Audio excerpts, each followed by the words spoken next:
Chapter 6. The Proof of the Pudding Table of Contents. Out in a little town in northwestern Pennsylvania is a mail-order house which built a business from scratch, to over $1 million a year on one basis only, proof. They describe their products to the best of their ability, they followed the usual rules of attention and interest, but for their main argument they used proof. One of their most effective letters read, "When 10,000 men from all over the country send all the way out here just to get a raincoat, there must be something unusual about these coats. And when a man like John Jones of such and such a street in your town," and here they gave the name of an actual buyer in the town, frequently a man whose name was well known, not only sends for a blank coat, but is so well pleased with it that he writes, "Your blank coat is not only the finest quality and the best fit I have had in a coat for a long time, but an unusual value. I haven't been able to find its equal in our local stores at twice the price." When thousands of well-dressed business and professional men from all over the country write us letters like that, and when more than a dozen of your own fellow townsmen have sent for this same coat, and liked it so well that they gladly sent up $14.65 for it and felt that they were saving $10 to $15 each when they did it, don't you think it would be worth your while to at least look at so unusual a value, especially when the enclosed card will bring one to you in your exact size without one penny of cost or one bit of obligation? In the beginning, of course, it was more difficult. They had no 10,000 customers to refer to. So at the start they depended for their proof upon the free examination, no money until you have tried it for a week plan. That helped to establish confidence. And as fast as they got an order they did their utmost to turn it into a satisfied customer from whom they could get a testimonial. The testimonials were bait, and with them they tempted every man in the town or state where the writer lived. That the idea was sound was proved by the results. Tucked away off in a corner of Pennsylvania, in a town no one had ever heard of, without capital, without special advantages of any kind, they built their business to a volume of over $1 million.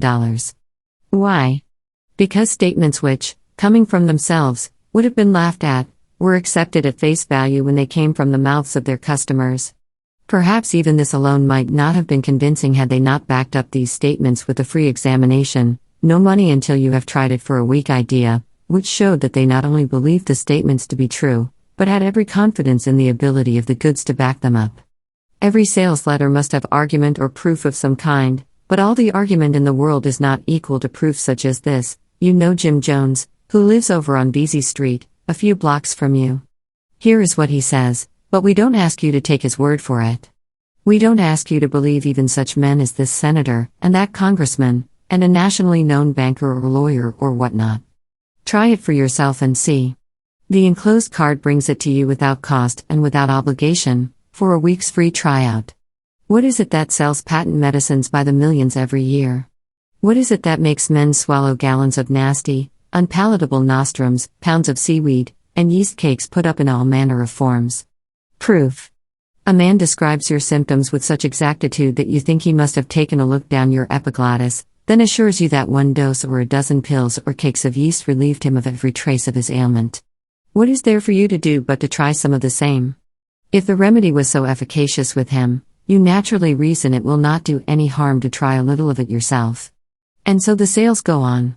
We are a credulous people, but we have become so accustomed to hearing everyone claim that his product is the best in the world, or the cheapest, that we take all such statements with a grain of salt. Let some third person make the statement, however, apparently from excessive enthusiasm over the wonderful value or service he has received, and we prick up our ears. Let that be backed by positive proof and we are ready to risk our money. For that reason, it usually pays to put a testimonial into every letter you write. I know one unusually successful mail order man who will not let even a collection letter go out of his house without a testimonial in it. And I believe he is right. For why doesn't your customer pay his bill? Frequently because he is not satisfied with your product, not quite sold on the idea that it is as good value for the money as he had expected. More than anyone else, he needs to be convinced of this, and what surer way to convince him than through the mouth of someone who has used it? True, testimonials are in rather bad odor of late, due to the way advertisers have run after celebrities and bought their endorsement of everything from chewing gum to pajamas.